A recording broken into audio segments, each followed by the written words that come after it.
ಹುಬ್ಬಳ್ಳಿಯ ವೀರಾಪುರ ಓಣಿಯ ಅಂಜಲಿ ಅಂಬಿಗೇರ್ ಕೊಲೆ ಪ್ರಕರಣಕ್ಕೆ ಸಂಬಂಧಿಸಿದಂತೆ ಹೊಸದೊಂದು ಮಾಹಿತಿಯನ್ನು ಹಿಡಿದುಕೊಂಡು ಸಮತಾ ಸೈನಿಕ ದಳದ ಗುರುನಾಥ್ ಉಳ್ಳಿಕಾಸಿಯವರು ಸಿಐಡಿ ಡಿಐಜಿಯವರಿಗೆ ಭೇಟಿಯಾಗಿ ಮನವಿಯನ್ನು ಸಲ್ಲಿಸಿದ್ದಾರೆ.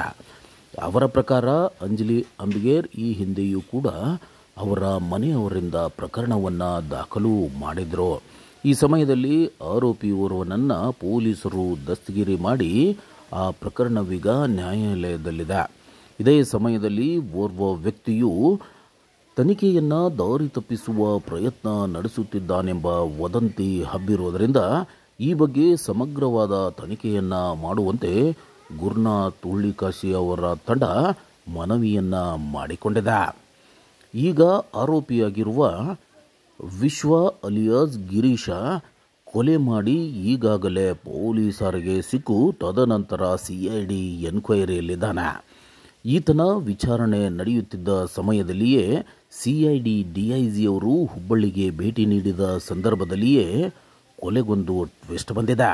ಅಂಜಲಿ ಅಂಬಿಗೇರ್ ಈ ಹಿಂದೆ 2011ರಲ್ಲಿಯೂ ಕೂಡ ಪ್ರಕರಣವೊಂದರಲ್ಲಿ ಫೋಕ್ಸೋ ಕೇಸನ್ನು ವಿಜಯ್ ಅಲಿಯಾಸ್ ಈರಣ್ಣ ಎಂಬ ಯುವಕನ ಮೇಲೆ ದಾಖಲು ಮಾಡಿದ್ರು.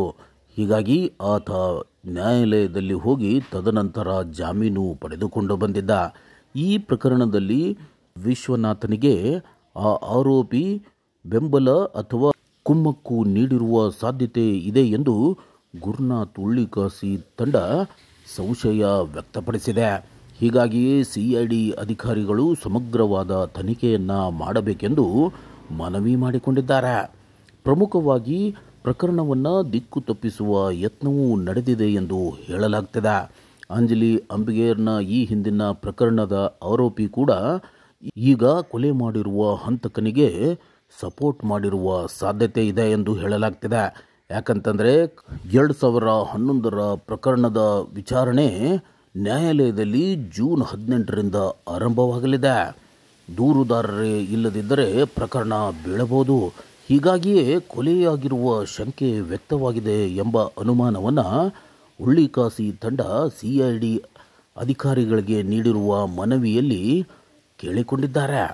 ಪ್ರಕರಣ ಬೇರೆ ಬೇರೆ ಮಜಲು ಪಡೆದುಕೊಂಡಿದ್ದು ಯಾರು ಈ ಪ್ರಕರಣವನ್ನು ದಾರಿ ತಪ್ಪಿಸುತ್ತಿದ್ದಾರೆ ಎಂಬ ಮಾಹಿತಿಯನ್ನು ಸಿಐಡಿ ಅಧಿಕಾರಿಗಳೇ ಹೊರಗೆ ಹಾಕಬೇಕಿದೆ.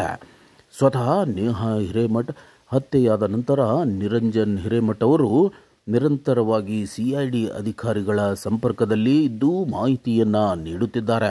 ಇದೇ ವೇಳೆಯಲ್ಲಿ ಗುರುನಾಥ್ ಉಳ್ಳಿಕಾಸಿಯವರು ಸಿಐಡಿ ಅಧಿಕಾರಿಗಳಿಗೆ ಮನವಿ ಮಾಡಿದ್ದು ಮತ್ತಷ್ಟು ರೋಚಕತೆಯನ್ನು ಹೆಚ್ಚಿಸಿದಂತಿದೆ.